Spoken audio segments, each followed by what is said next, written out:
Well, hello! I have to leave for the airport in 2 hours, which makes it the perfect time to film a video. I thought I would do a little review of how I prepare for an international trip. So I travel fairly frequently. I usually am on an airplane a couple times a month. Sometimes these trips have a lot of countries involved. So in 2017, I went from Dublin, Ireland to Shanghai, China by train and one ferry. And I know a lot of folks don't travel internationally as often and tend to get really stressed out by it. The thing that mostly stresses me out in getting ready for trips is trying to get all of my work done before I leave. This trip that I'm leaving on is I'm going to Tokyo, and I had really hoped that I would have everything done before I left so I could have a proper vacation in Tokyo because I'm mostly not there for work. But unfortunately, I didn't get everything done per usual, so I will definitely be doing a lot of work. But these are the things I did to prepare for packing. So I know that clothing packing stresses a lot of people out, but the thing that stresses me out the most is electronic packing. Inevitably, the thing that always stresses me out is which cameras to bring. Do I just use the camera on my phone, or should I use a more fancy camera? Or should I bring one of my toy cameras, like my Diana, which uses actual film, or my Instax, which is an instant camera, and also adorable because it's super pink. I really wanted to bring this one on this trip because I am going partially to look at cherry blossoms, and it just fits the Japanese aesthetic, but unfortunately it didn't make a lot of sense to bring because it is in fact very large and requires film, so I'm not bringing those with me. But I also need to bring all the chargers, and if there's anything I get stressed out about, it is making sure I remember all of my chargers. So one thing that I do is that I label all my chargers, and I label them with a number. So when I am packing up in the morning and moving hostels, I can easily look and make sure that I have everything just by counting. I store all my cords in this small pouch, and they're by no means super organized, but they do all have labels on them. So I like to travel really light. I usually try to pack everything in one small bag. I have a huge advantage in that I am very small, so my clothing pack's really small. So all the clothes that I'm wearing on this trip pack into this packing cube, which is, I guess, about the size of my head, depending on how big my hair is. And this is really awesome because it allows me to pack everything down relatively small, but notice it's supposed to be a compression sack where you zip up around the side. I don't use the compression feature at all because this is literally all the clothes I am bringing for this trip that I am not currently wearing. I don't speak Japanese beyond a couple phrases that I put into my phone so that I could be able to say thank you, I'm sorry, do you speak English? If I'm going to a country for a little while longer, I will try to learn the characters. So when I was in Russia, I did learn how to read the Russian characters, and I don't know any Russian, but I was able to sound out things, and it made it easier to find like borrow words from English.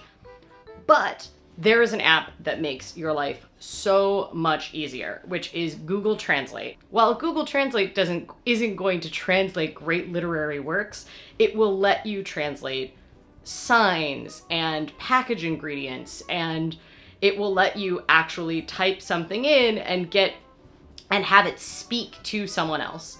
So it's not quite the Babelfish that we've all been promised in the future from Hitchhiker's Guide, but it's helpful enough.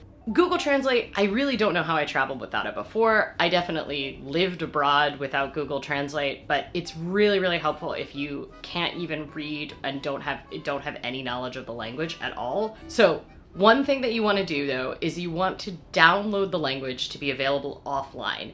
And this means you won't need to have SIM card or Wi-Fi access in order to be able to use the languages. They're not super big, they won't fill up your phone, so just go download the Google Translate app, it's totally free, and then download the language onto your phone. I don't know how they fit an entire language on 55 megabytes.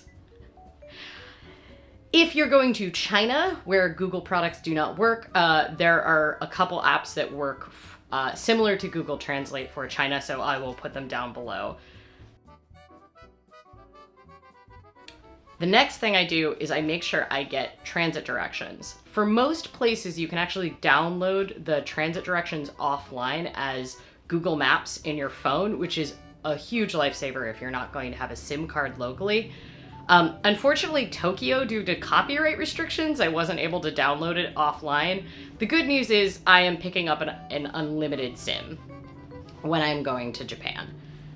This is my next advice. Prepare to not be able to have internet and prepare to not be able to have your phone. So in case your phone dies, you don't want to be totally SOL. I always write down the directions from the airport to my first hotel on physical paper. I download it offline on my phone so it'll work without internet. And I also usually look up the directions between either the airport or my first hotel and a place to get a SIM card if I don't have a SIM card for that country. If you have one of the new fancy phones, you can get an eSIM and have a dual SIM, but I still have to take a SIM out. If you're going to a SIM store, then they'll have a tool there. Otherwise, I always bring a paper clip because you'll need a paper clip to put the new SIM in it. So luckily I was able to order a Japanese SIM that I'm actually just picking up at the airport. But obviously I'm not necessarily gonna find the store, so I put a map in the background. Whoa, what does that mean? I don't know. This is a very cheap USB light I got from China, and you can tell it just gives up sometimes. I guess let's unplug that. Ooh, that cord is very hot. Well, I guess that's a sign I should probably wrap this up.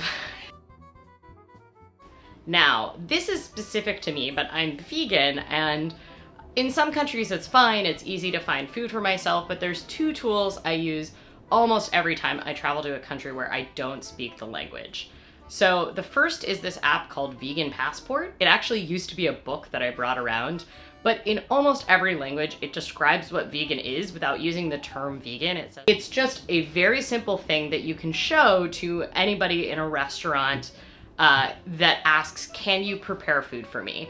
And they're all well translated. It's not like using Google Translate, so nothing will be lost in translation. They've been written like by native speakers.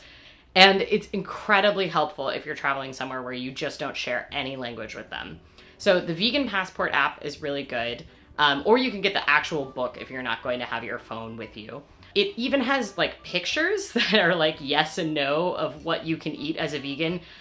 This is very helpful. Like when I lived in India, not all restaurant staff were necessarily literate. And there's a lot of languages in India. So even though there's like over 200 languages in the Vegan Passport book, there wasn't necessarily like the local dialect, and restaurant staff were less likely to be literate, so it has pictures in it. Then the next tool I use in every country is this app called Happy Cow. This is a website that's been around since the 90s. It's a crowdsourced list of vegan restaurants and grocery stores. It is amazing. It's kind of like Yelp, but just for vegetarian food. It has saved my butt in so many places. But the app is actually really good. In addition to being able to like show you what's near, so you could just be on your hotel or be out and about and then pull up what the nearest like place that you can find vegan food at is. I would be so hungry if it weren't for Happy Cow. But in addition to that, you can actually, ahead of time, if you have restaurants you're excited about going to, you can add them to a trip in Happy Cow. Another way to do this, if there's not a lot of restaurants listed for Happy Cow for the place that you're going, is Foursquare is pretty heavily used in Europe. I still use it in the States, but Foursquare, you can actually search the description of restaurants nearby, and so you can often find like vegan or vegetarian food, which is really helpful. For Japan, I did one extra thing because can be really challenging to find vegetarian food in Japan because everything has dashi, which is like a seasoning made from fish flakes, but there are 7-Elevens everywhere. So I watched 2 very helpful videos on Japanese convenience foods, and then I actually screenshotted every single food that is listed as being vegan that you can find at a 7-Eleven or other convenience stores. And they actually sell like hot food and vegetables and stuff at convenience stores in Japan. So I put these all into my phone, into the Notes app, so that I would be able to pull them up when I'm at the grocery store. Here's where Google Translate comes in handy, is that you can hold up the Google Translate and actually translate the ingredients list on the back of things. It's incredibly helpful. You can use it to translate menus, all of those things. Google Translate makes a huge difference. Obviously, it's not perfect. Sometimes it'll interpret things weird, but it's a good way to tell if something is like pork rinds or tofu rinds, right? That's pretty much the main ways I prepare for an international trip, besides existentially freaking out, never finishing all of my work, and doing things like filming videos 2 hours before I leave. I don't know, I'll update on how I'm doing once I finish the Red Bull. Not sponsored by Red Bull, just sponsored by bad ideas. Well, I have to go because I have to go to the airport really soon.